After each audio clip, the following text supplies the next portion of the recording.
As the President in Office of the African, Caribbean, and Pacific States Organization, I convened and chaired an extraordinary intersessional virtual summit at the height of the COVID-19 pandemic in June last year.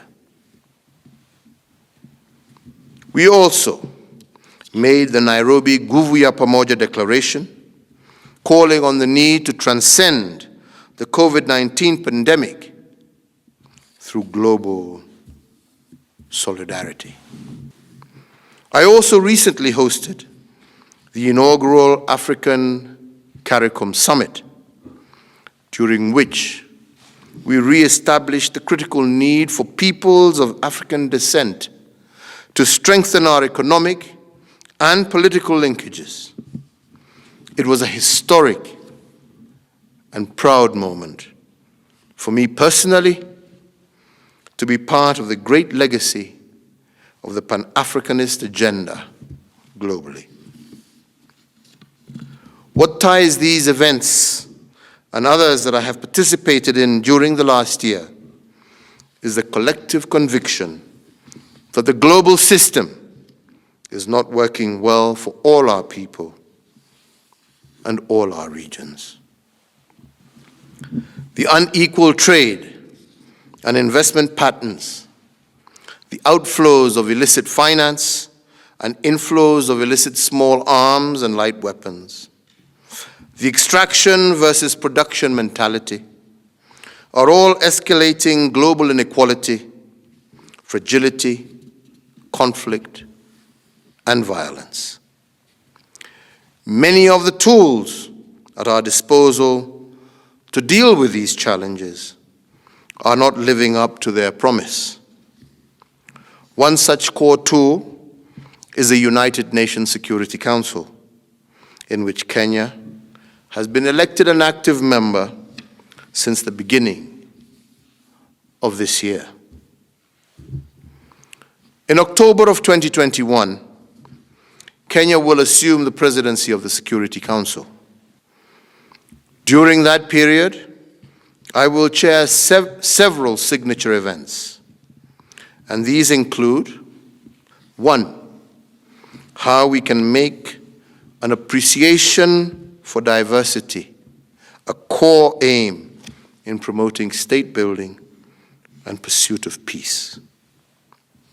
The second, how small illicit arms and light weapons impact peacekeeping operations globally. And third is how to better support and promote women peacekeepers and peace builders. In doing this, I urge the following immediate multilateral actions. The first is that we must put equitable global vaccine access at the core of building back better from this COVID-19 pandemic. And the second is that we need to provide tangible climate financial support to developing countries and ensure that a significant portion of green manufacturing is located in developing countries. Third, we must align our conflict resolution tools to the strategic shift in threats to regional and international peace and security. Fourth, we must strengthen the competence of states to manage diversity and regional trust between citizens and institutions, and between citizens and their leaders. Many leaders have noted on previous occasions the need to deliver concurrently economic recovery linked to climate change action. As COP26 approaches, we should aim to make clear commitments that contribute to developing country investments in green manufacturing and infrastructure that we require. A green building back better that delivers jobs as well as shared prosperity will win the support of the young generation and intensify the drive towards climate change action. Kenya is ready to become a leading green industry country. We have mounted a strong climate change response. We have submitted an updated national determined contribution plan that aims to lower greenhouse emissions by 32% by the year 2030. Kenya also has a green economy strategy and implementation plan 2016-2030, which will enable us to achieve a higher economic growth as well as supporting a low-carbon development path. We too here in Kenya have also identified a range of ocean-based adaptation priorities to integrate ocean-based climate solutions with global responses to climate change. We look forward to co-hosting the second United Nations Oceans Conference with Portugal in late June 2022 to galvanize commitments and partnerships that will promote ambitious global ocean action and scale up investments in our blue economy. This will follow Kenya's successful co-hosting of the first global Sustainable Blue Economy Conference that we held in 2018 with Japan, Canada, amongst other global partners. I want every Kenyan to know and to be proud of how our nation, Kenya, is highly regarded in the community of nations.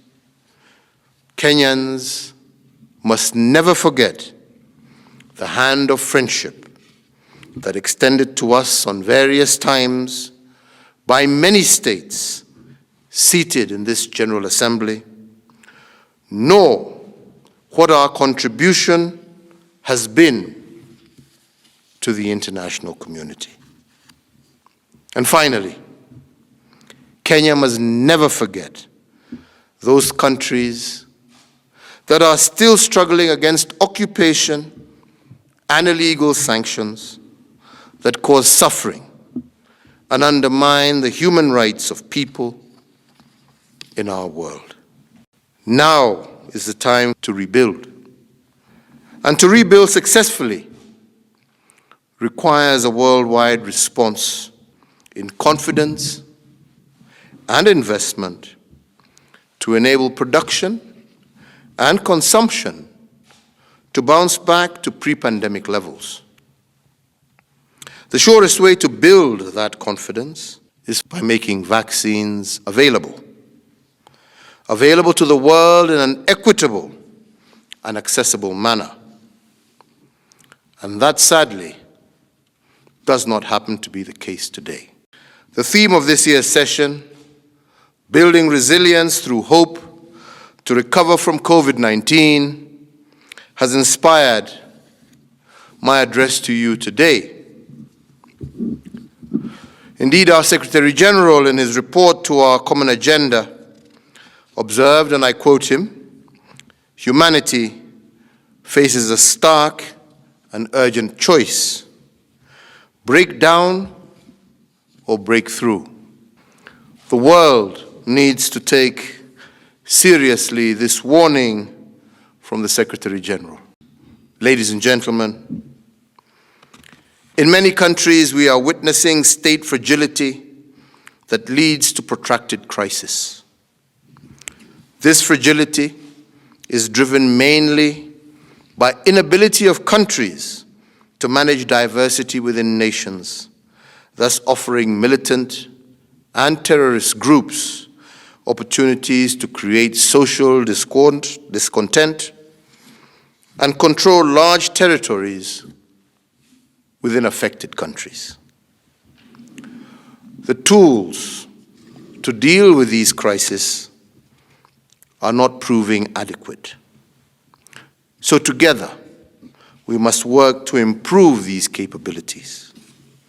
The most important task we can undertake is to increase the competence of the states to manage both political and social diversity within their nations.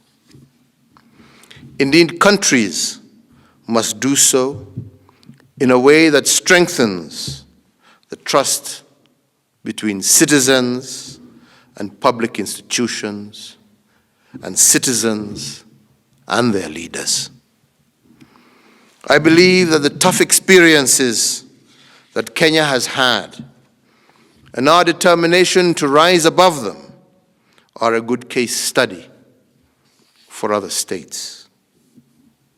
So, Mr. President, I am proud to lead a country that has worked hard to deepen its democracy and to entrench the rule of law, embracing all in the society, irrespective of race, color, gender, or religious affiliation.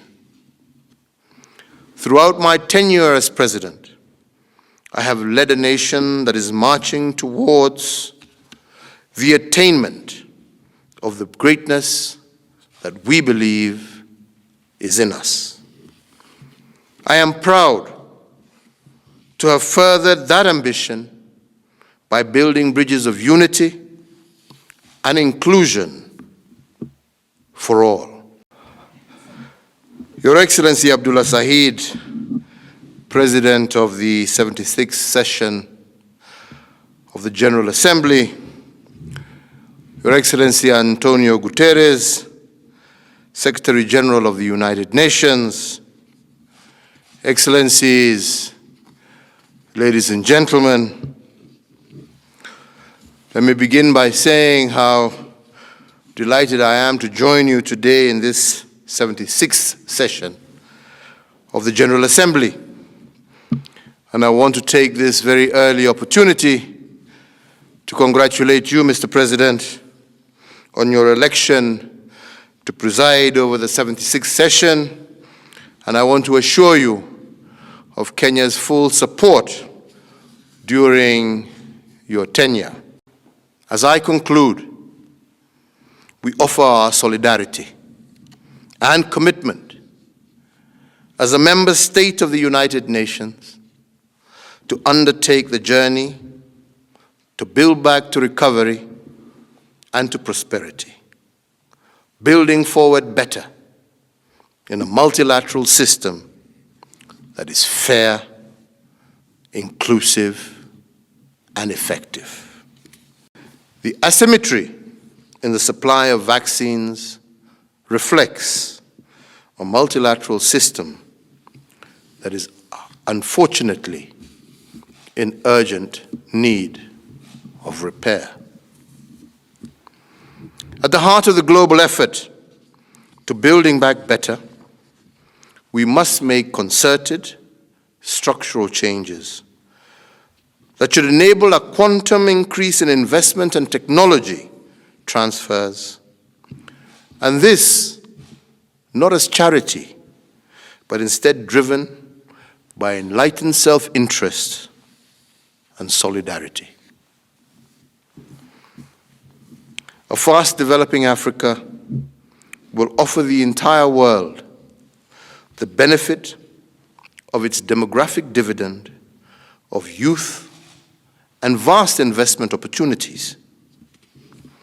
Africa can become an engine of sustainable global growth, but also as an exporter of peace, stability, and transformative prosperity. As of a week ago, over 5,000 Kenyans had succumbed to COVID-19. We mourn these Kenyans, together with the over 4.7 million lives that have been lost around the world. the pandemic's devastating impact on global travel, tourism, our supply chains, investment, has caused the deepest economic recession in nearly a century. We here in Kenya responded swiftly and boldly to contain the pandemic, and as a result, the human toll, though most distressing, pales in comparison to other parts in the world. While we also undertook measures to cushion different sectors of our economy, the economic pain has been pronounced.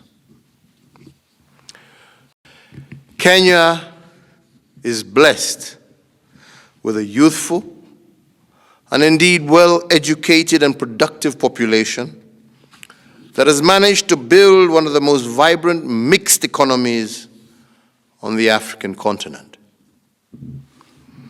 We are implementing ambitious programs to prepare our country to produce decent and rewarding jobs for these young people.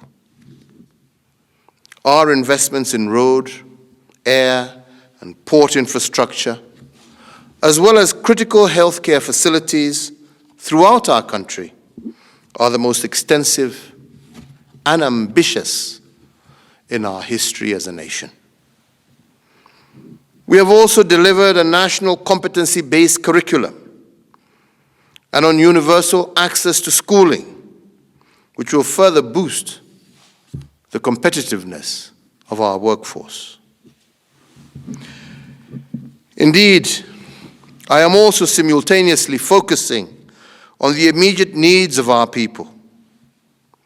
We have targeted 3.3 million households across our country that are most at risk, and in the process achieved a 50% reduction in the number of food insecure Kenyans.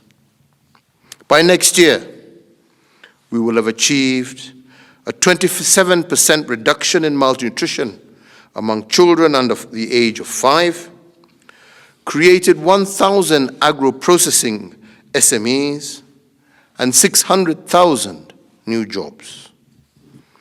We also have recorded a 48% increase in our agricultural contribution